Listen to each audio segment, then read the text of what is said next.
إلى حضرة النبي مصطفى رسول الله صلى الله عليه وسلم وآله الكرام شون الفاتحة. أعوذ بالله من الشيطان الرجيم. بسم الله الرحمن الرحيم. إياك نعبد وإياك نستعين صراط الذين أنعمت عليهم غير المغضوب ولا حول ولا قوة إلا بالله. Seorang tiga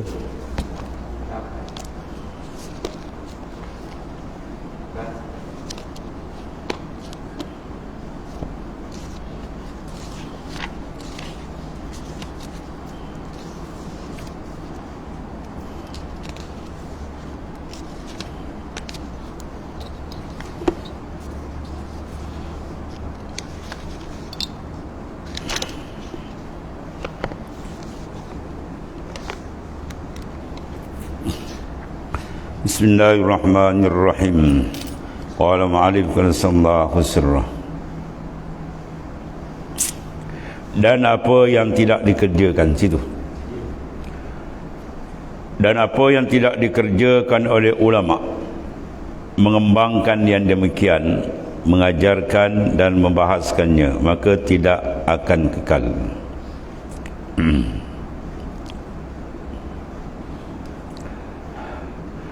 Dan kalau ditinggalkan keseluruhannya, maka ilmu kalam itu lenyaplah dan tidaklah mencukupi untuk menghuraikan syubhah tukang bid'ah itu dengan semata-mata pembawaan diri saja tanpa dipelajari. Dari itu maka kesudlah mengajar dan membahas ilmu kalam itu, termasuk dalam fardu kifayah juga. Ini perbahasan panjang berhubung dengan masalah ilmu kalam.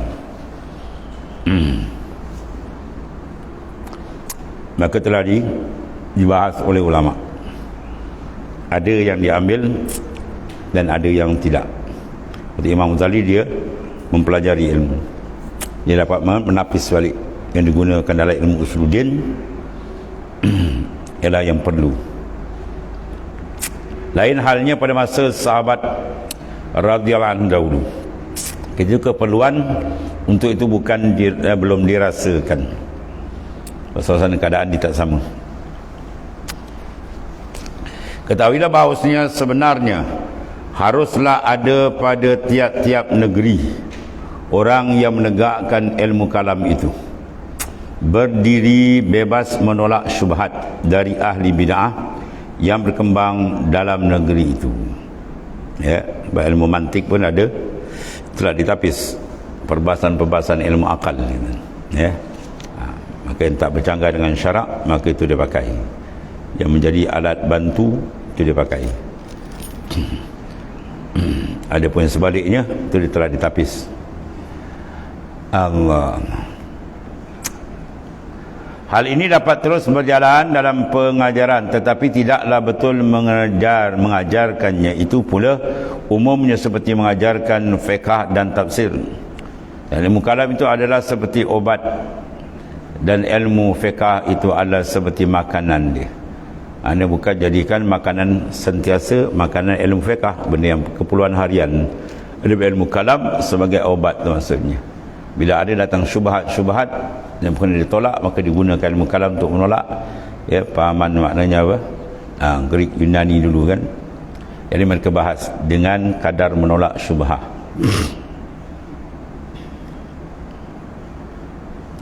Dan ilmu kalam adalah seperti obat, dan ilmu fiqh seperti makanan. Mana mudaratnya makanan tidak dikhawatiri, tapi mudaratnya obat, jangan silap makan. Silap obat kan lain jadi. Kerana apa yang telah kami sebutkan dahulu, bermacam-macam mudaratnya kalau tidak ditapis. Maka orang yang berilmu haruslah menentukan dengan mengajar ilmu ini kepada orang yang ada padanya tiga perkara. Yang pertama, haruslah orang itu mempelajari ilmu itu semata-mata dan mempunyai minat kepadanya. Orang yang bekerja dengan satu pekerjaan dapat menghalanginya daripada meneruskan pelajaran ilmu kalam tu, dan tidak dapat menghilangkan keraguan kepada apabila timbul. Yang kedua, haruslah orang itu pandai, cerdik, lancar berkata-kata. Orang yang dungu tidaklah dapat dimanfaatkan dengan pemahamannya. Sebab ilmu ni memerlukan kecergasan akal dia untuk maknanya berhujah. Dan orang yang lambat mengerti tidaklah dapat dimanfaatkannya. Kena akal yang lembab dia payah nak tangkap. Maka ditakutkan pada orang itu dari mudarat ilmu kalam dan tidak dapat diharapkan kemanfaatan daripadanya. Yang ketiga, bahawa adalah pada tabiat orang itu suka kepada perbaikan, beragama dan bertakwa, dan tidaklah hawa nafsu mengerasi padanya. Kalau jenis hawa nafsu suka berdebat apa semua, itu bahaya. Kalau dia ada ilmu kalam, ilmu mantik apa yang dalam tu, kadang-kadang dia bawa kepada apa, hati yang tidak sihat, jadi nak mujadalah dan sebagainya. Bahawa orang yang fasik dengan perbuatan syubhah ni, yang paling kurang akan tercabut dari agama. Maka yang demikian itu akan terlepas daripada dinding yang menghalangi dan terangkatnya apa yang ada, ya, ada yang antara dia dan kelazatan duniawi. Lalu tidak ada lagi perhatian untuk menghilangkan syubhat, malah direbutnya supaya terlepas dia dari beban sebagai seorang mukallaf. Maka apa yang dirosakkan oleh pelajaran yang seperti ini adalah lebih banyak dari apa yang diperbaiki. Apabila telah dipahami segala pembahagian tersebut, maka jelaslah bahawa keterangan yang terpuji mengenai ilmu kalam itu adalah jenis keterangan-keterangan Al-Quran, dari kata-kata yang lemah lembut, yang membekaskan dalam hati dan yang memberi kepuasan bagi jiwa tanpa mendalami tentang pembahagian dan penceraian-penceraian yang tidak dapat dipahami oleh kebanyakan orang. Dan apabila telah dipahami lalu dipercayai bahawa ia adalah suatu pemalsuan dan usaha yang dipelajari oleh orang yang mempunyainya, gunanya menanamkan keraguan. Apabila dijumpainya seperti itu dalam suatu persoalan, maka akan ditentang. Dan kiranya telah diketahui bahawa Asy-Syafi'i dan umumnya ulama salaf melarang berkecimpung di dalam ilmu kalam dan menjuruskan perhatian kepadanya semata-mata, ya, kerana menimbulkan mudarat yang telah kami peringatkan itu.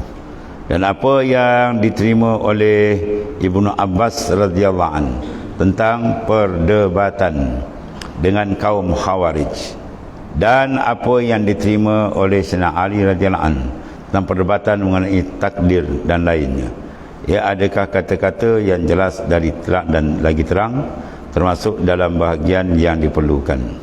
Dari itu terpuji dalam segala hal. Memang terkadang-kadang berbeza waktu antara banyak dan sedikitnya keperluan dia kepada ilmu kalam. Dan dari itu tidak jauh dari kebenaran bahawa hukumnya pun berbeza. Sebab keperluan dia berbeza. Tu. Kalau nak menolak mudarat, maka hukum dia adalah perlu. Itu hukumnya akidah yang telah menjadi ibadat orang ramai, dan hukumnya jalan mempertahan dan memeliharakannya. Adapun menghilangkan syubhat, membukakan hakikat kebenaran, mengetahui segala sesuatu menurut yang sebenarnya, dan mendalami segala rahsia yang diterjemahkan oleh orang yang nyata dan kata-kata akidah itu, maka kuncinya adalah mujahadah, melawan segala hawa nafsu, menghadap secara keseluruhan kepada Allah Ta'ala, dan seluruh menggunakan fikiran yang bersih dari segala campuran mujadalah. Perdebatan ilmu kalam banyak mujadalah. Itulah rahmat Allah Subhanahu Wa Taala yang melimpah kepada orang yang datang menciumi keharumannya, sekadar rezeki menurut kedatangan tempat dan kesucian hati.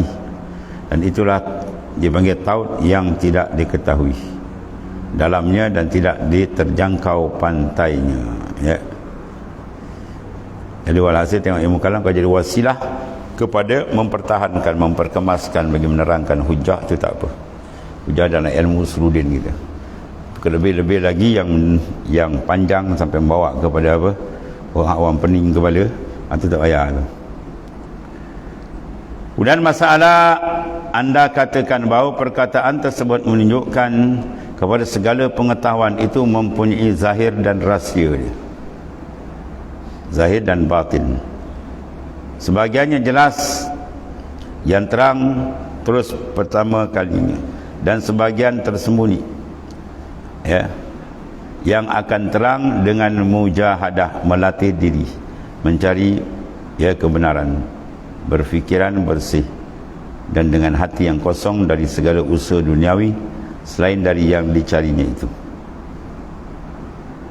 Itulah sebenarnya dipanggil hampir menyalahi syariat, kerana bagi syariat itu tidak ada yang zahir, yang batin, yang tersembunyi dan yang nyata. Tetapi adalah yang zahir, yang batin, tersembunyi dan nyata itu adalah satu dalam syariat. Mana syariat itu satu, ada syariat zahir, syariat yang batin. Dan ketahui bahawasanya pembahagian ilmu-ilmu ini kepada yang tersembunyi dan nyata tidaklah dimungkiri oleh orang-orang yang bermata hati.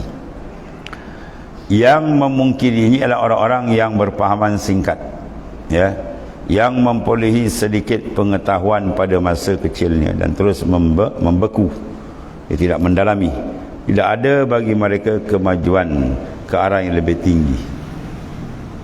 Kedudukan ulama indah wali-waliullah. Jadi ada yang engkar kata zahir dia boleh batin-batin lagi. Itu mana orang yang cetek pengetahuan dia. Sebab tu Allah datangkan semua tu berpasangan zahir dan batin, syariat wal hakikah. Dan itu jelas dengan dalil syariat. Sabda Rasulullah SAW, inna lil qur'ani zahiran wa batinan wa haddan wa matla'an. Bahawasanya Al-Quran itu mempunyai zahir dan batin. Itu jelas daripada hadis Nabi sallallahu alaihi wasallam. Ya, batas dan pangkal dia, dia had, ada sempadan dia. Matla' mana pangkal, tempat terbit dia, tulung. Dia baik Ibn Hibban dan Ibn Mas'ud. Berkata Sayyidina Ali radhiyallahu anhu pula seraya menunjukkan ke dada dia, dia tunjuk dada dia, sesungguhnya di sini banyak ilmu pengetahuan. Maksud dia apa? Yang tersembunyi. Kalau adalah kiranya orang-orang yang membawanya, ya, kalau ada orang bawa, memang ada benda-benda tu banyak di situ. Dan lagi sabda Rasulullah SAW, nahnu ma'asyiral anbiya'i umirna an natakallaman nas ala qadri uqulihim. Dan kami para nabi disuruh berbicara dengan manusia menurut akal fikiran mereka. Ya, kalau orang standard ni macam ni, kalau orang lapis macam ni. Sebab Rasulullah dalam memberikan olahan dan sebagainya berbeza-beza. Tengok kalau masyarakat macam ni, Rasulullah datangi cara ni. Kalau yang macam ni, cara macam ni, ya. Sebab tu kalau kita mendatangi masyarakat yang sudah luas, kita bahas gendah di jemu, gendah nau kata. Kalau bahas pula orang yang baru nak kenal tu, bahas tinggi-tinggi, dia pening ni apa benda dia tak faham. Jadi kena cakap dengan sekadar standard pemikiran dia. Sebab tu orang kalau ceramah pun, satu perkara paling besar dia apa tu? Dia mengetahui keadaan situasi sekeliling dan isu semasa. Baru dia boleh sentuh betul. Ya, dia tak tahu pahaman kan, dia injek ubat lain, orang sakit lain. Sebab kita pernah kalau ceramah kadang-kadang kita dah set lain. Dia tengok audience dia, oh dah akan tukar tajuk. Tengok audience dia, oh ni tak boleh ni, kena tukar tajuk lain. Teman, tak sama. Sebab kadar tu. Sebab dia kata bi qadri unqulihim, ala qadri unqulihim, atas kadar, ya, pemikiran dan penerimaan akal mereka.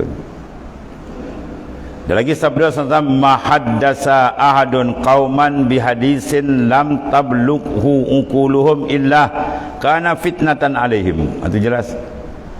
Tiada berbicara seorang dengan orang banyak tentang suatu perbicaraan yang tidak sampai akal mereka kepada nak mikir tak sampai, melainkan pembicaraan itu menjadi fitnah dan merosakkan kepada orang banyak. Namun orang banyak kata apa ni ilmu sesat dia bawa, padahal dia bawa tu benda tinggi, orang tak faham. Batu cicit Rasulullah SAW, ya, dia tak bagi itu. Ini la'aktumu min dia. Sungguhnya kami tutup, ya, kami sembunyikan, kami tutup ilmi jawahirahu. Ilmu tu jawahirah, pemata-pemata yang mahal, yang dalam-dalam kami tak buka. Kaila yara zujahlin fayaftatinah, supaya tidak dilihat oleh orang jahil, di mana orang tak memahami itu jadi fitnah lah. Dia kata ilmu tak betul, padahal benda tu tinggi, ya. Dan berkata Sayyidina Ali seraya menunjukkan ke dada dia, begitu mana tadi. Dan lagi sabda Rasulullah sallallahu alaihi wasallam, habis dah baca ni. Bawa tu firman Allah Taala, wa tilkal amsalun nadribuha linnas wa ma yaqiluha illal alimun. Demikianlah contoh-contoh itu kami jadikan bagi manusia, ya, dan tidak ada yang memahaminya selain orang-orang yang berilmu. Maknanya ada mereka yang faham, ada yang tak faham tu maksudnya. Kalau yang berilmu dia faham, kalau yang tak berilmu dia tak faham kalam-kalam tadi tu. Jadi maknanya ada lapisan-lapisan yang tertentu. Dalam sabda Rasulullah SAW, inna minal ilmi kahayatil maknun la ya'lamuha illa al-alimuna billahi.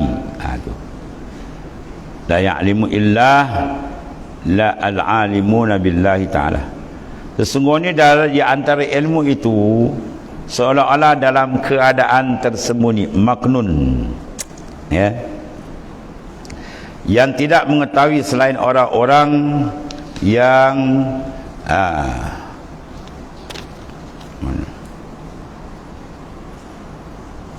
tidak mengetahui selain orang-orang yang mengetahui dengan Allah Ta'ala tu, melainkan orang yang mengetahui dengan Allah. Mana apa? Arif billah maksudnya, yang mengetahui golongan arifina billah, para aulia, ada faham benda tu. Jadi maknanya penerimaan maksud itu tak sama, peringkat ini yang dia peringkat gini, ya, ada lapisan-lapisan. Rasulullah SAW bercakap mengikut keadaan orang. Itu banyak, kalau orang baru dia cakap gini. Amalan begitu juga. Betul. Sayyidina Muaz bin Jabal pernah ditegur oleh Nabi SAW. Apa tanya Muaz, pernah buat fitnah ya Muaz. Dilantik oleh Nabi SAW, Sayyidina Muaz ke Yaman, jadi gubernur sana. Tiba-tiba atau dia semayang, ini buat perbuatan pula, dia panjang sampai seorang tu muparakah. Disampaikan hal kepada berita pada Nabi, Nabi kata kau nak buat fitnah ya Muaz. Waktu tempat tu awal masuk Islam, dia semayang jangan baca panjang-panjang, maknanya, ya. Iza amma ahadukumun nasfal yukhaffif. Bila kau jadi imam, dia kalau ramai ringankan, yang baca panjang-panjang. Jadi orang tadi dah jadi fitnah, orang tuduh dia orang tuduh dia munafik, ada dia mufarakah, padahal dia bukan munafik. Sebab kenapa? Panjang sangat ni. Jadi maknanya kena tengok keadaan. Kita menyampaikan, mengajar, ceramah, bercakap, mengulas ilmu pun tengok keadaan orang yang menerima tu, ya. Kadang-kadang bila kita baca angkat tinggi kan, semua dah panak. Dia tak faham ni. Pernah satu kitab, satu tempat lain, kitab tu kalau belajar memang orang tak faham. Bila tanya apa hari ni belajar kitab apa, dia kata hari ni belajar kitab belayau kata. Tu belayau, tu guru baca semua belayau. Semua tak faham belayau. Itu masalah juga. Kadang-kadang yang membaca sendiri pun ada masalah kerana tak berkeahlian. Contoh macam kita ikam ni lah, kalau tak ada tarikat tu tak ada baca lah. Kalau tak main jalan tarikat dia tak boleh urai lain bagi mengabar. Banyak lagi tengok. Tanya banyak guru yang baca pun tak ada jalan tari. Jadi perjalanan tu perjalanan orang yang berjalan. Siapa berjalan dia faham lah. Dia tak berjalan, dia punya nak tiru-tiru ilmu ajuk-ajuk orang kata tadi. Ilmu tasawuf ke ilmu ajuk-ajuk. Kalau ajuk-ajuk dia tak rasa payah, atau dia tak menjalani, pengalaman dia tak ada, akhirnya berpusing-pusing, orang mendengar pun pening. Ya, tu. Betul Nabi suruh begitu tu. Kalimin nas bi'asabiun kulihim. Berbicara dengan manusia ikut standard pemikiran orang tu. ilmu dunia, ilmu matematik, ilmu sains dan matematik. Kalau budak ajar 6 punya kita belum ajar dia 1. Pening pada budak. Budak ajar 1 macam ngira dulu. Kita bawa kira tolak cara perampur matematik tinggi, pening kepada dia apa ke. Lama cikgu ngajar dia cakap seorang dia pun tak faham. Standard dia ajarkan dia mengenal huruf dulu. Mengajar ngira peringkat bawah dia. Sebab apa? Standard tak sama. Dan Rasulullah menyatakan la ta'lamuna ma a'lamu la dhahiktum qalilan wa la baqaitum katsira. Ini ilmu futuhat pembukaan pula. Tu hadis Bukhari sahih. Lau ta'lamuna ma a'lam. Kalau kamu semua tahu apa yang aku tahu, Nabi kata. Kalau tahulah kamu apa yang saya tahu, yang dibukakan oleh Ta'ala, jawab dia apa? La dhahiktum. Nasaya kamu ketawa sedikit, qalilan wala baqaitum katsira, dan menangis kamu banyak. Kalau kau tahu apa yang aku tahu, nasaya kau menangis lebih banyak daripada suka. Tapi sebaliknya pun kau suka daripada banyak daripada menangis, sebab kau tak tahu. Itu nak ceritakan apa? Ada benda yang maknun, benda yang disembunyi lagi, mana yang tertutup, yang tidak lagi diketahui oleh awam. Jadi nak tahu, kena ada orang yang dah tahu tu pun awam juga asal dia. Jadi maknanya merengkat peringkat-peringkat, dia kena naik seperingkat. Aduh. Kemudian wahai kiranya jika bukanlah itu satu rahsia yang dilarang menyiarkannya kerana kesingkatan fahaman untuk mengetahuinya atau disebabkan oleh orang lain, maka mengapa Rasulullah SAW tidak menyebutnya kepada mereka, para sahabat, padahal tidak diragukan bahawa mereka akan membenarkan jikalau Nabi SAW menyebutkan kepada mereka. Kadang-kadang yang sahabat tu semua boleh terima, tapi kalau ada orang lain yang mungkin dia tak boleh terima, kan kalau disampaikan bercampur. Sebab tu dalam satu kisah Nabi tanya, al-hal indakum gharib, hal indana gharib, di sisi kita ada orang luar tak? Nabi kata. Sahabat kata la, tak ada ya Rasulullah. Fa amara bi ghalqil bab, Nabi kata tutup pintu. Makna apa tu? Benda yang sir, rahsia. Ya, dan itulah seterusnya. Mana ada peringkat-peringkat supaya perbahasan tadi tidak disalahpahami oleh orang yang belum sampai kepada memahami dia tadi. Itu di antara cantik di dalam Islam, dia letak benda di tempat seperingkat cantik, kemas. Ya, itu tak mana dibuka terlalu umum kepada orang tidak layak menerimanya. Dan sekarang setengah tarikat ilmu tasawuf itu dia tulis di awal lagi, nahnu qaumun tahrumu mutala'atu kutubina. Nahnu qaumun, kami kaum yang mana tahrumu mutala'ah, haram menengok melihat kitab kami kalau tidak ada ahlinya. Bukan kitab salah, tapi takut tak ada ahli dia. Itu maksudnya dia banyak pakai bahasa isyarat-isyarat. Kalau tak dipahami isyarat, dia akan takut disilap faham. Itu maksudnya. Habis.